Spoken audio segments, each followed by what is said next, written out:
Ciao ragazzi, oggi vi parlo di questo zaino che mi è stato inviato da Kent Fate K&F Concept. Ho scelto questo zaino perché pensavo fosse funzionale per il mio lavoro da pilota di droni e videomaker. Nuovo drone insieme allo zaino K&F Concept. Lo trovo robusto e resistente, lo sto già usando da un paio di settimane unicamente come zaino di lavoro per tutti i miei lavori con drone o videomaking.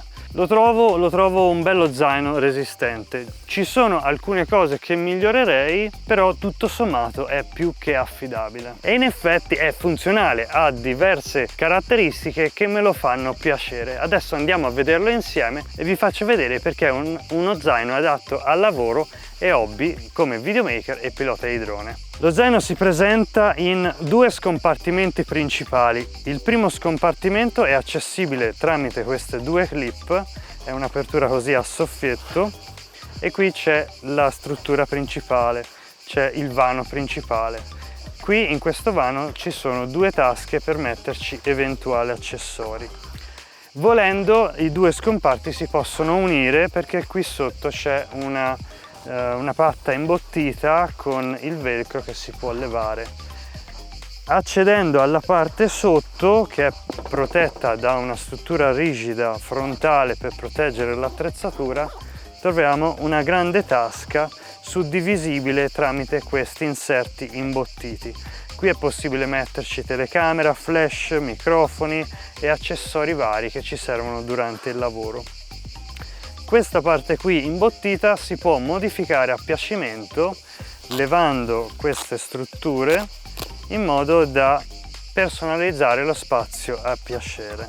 Qui sulla parte rigida di chiusura del tappo ci sono due posti dove metterci delle schede SD per riporle e averle sempre a disposizione e una tasca qui un pochino più larga per metterci eventuali accessori. Come dicevo, queste due parti, la superiore e la inferiore, si possono unire levando questa parte imbottita che divide la parte sopra dalla parte sotto. Lateralmente troviamo due tasche con zip per riporci accessori, comode per metterci quello di cui abbiamo bisogno, e sotto troviamo delle fettucce che si possono allentare e stringere per metterci il cavalletto. Qui sotto ci possiamo quindi mettere il cavalletto e è molto comodo perché è centrato e il peso è distribuito sotto allo zaino e non dà fastidio.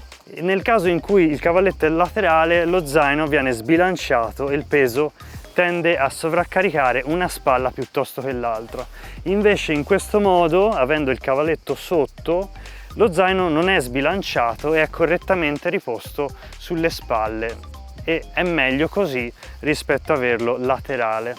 Oltre alle due tasche principali che sono molto capienti, abbiamo anche questa tasca qui per riporci un computer fino a un 16 pollici. E la parte del computer è protetta da eventuali furti perché comunque il tappo superiore si chiude sopra alla parte che dà accesso al computer.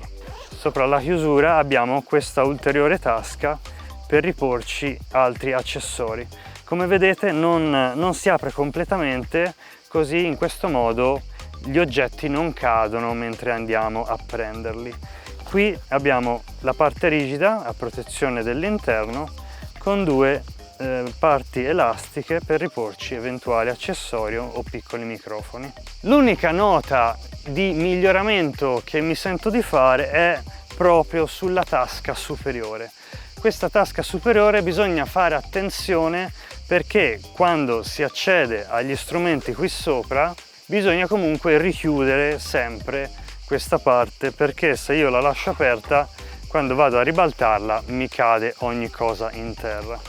Questa parte naturalmente è una cosa normale in quasi tutti gli zaini, però se dovessi migliorare qualcosa direi di evitare una tasca sopra la chiusura principale perché comunque bisogna fare sempre attenzione a richiuderla.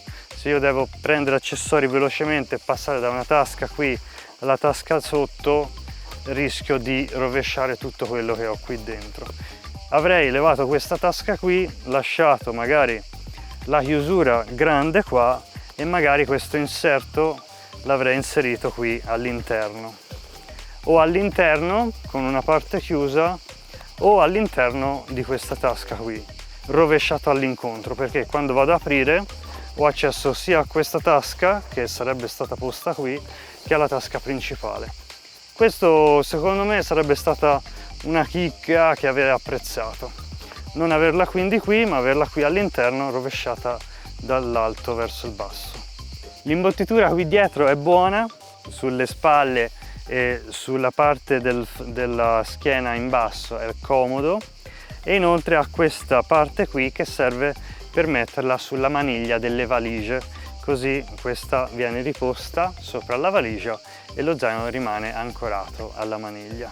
Questa maniglia qui, anche questa è comoda, con un inserto in gomma per aumentarne la presa. Un'altra cosa molto importante è questa chiusura a clip che ci permette di avere l'ancoraggio delle spalle, così da essere molto più comodo per il trasporto quando lo zaino è pieno. Consiglio quindi questo zaino a tutte quelle persone che vogliono qualcosa di resistente e duraturo, con tasche e inserti interni personalizzati per attrezzatura fotografica e videografica. Per l'acquisto potete trovare il link direttamente allo store di Amazon nella descrizione di questo video, e in più avete il 18% di sconto con il codice Simone direttamente sullo store di Kent Fate.